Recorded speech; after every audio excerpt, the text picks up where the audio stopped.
sulyap-sulyap nagpapapansin sa'yo.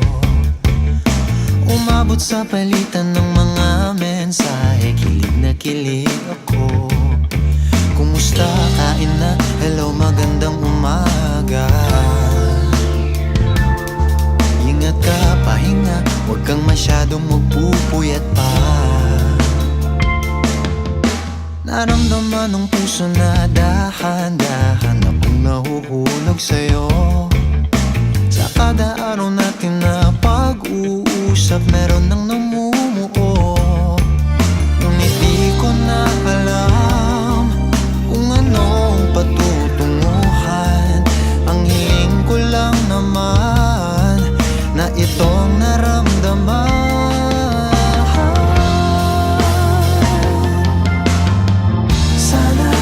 Sana naman ay mapagbigyan na at nang mapakinggan ang tibok ng puso kong sa'yo lang naramdaman ng tunay na kaligayahan.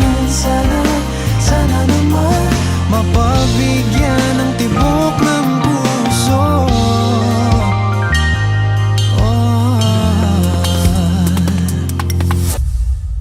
Ngunit biglang katahimikan, wala namang matandaan na nasabi baka sakaling ika'y aking nasaktan. Bigla na lamang ika'y di nagparamdam. Ako ba'y pinagsawaan o may ginagawa lang? Sabihin ng totoo upang di na malito. Saan ba lulugar? Dahil di ko na alam kung anong patutunguhan. Ang hiling ko lang naman na itong naramdaman.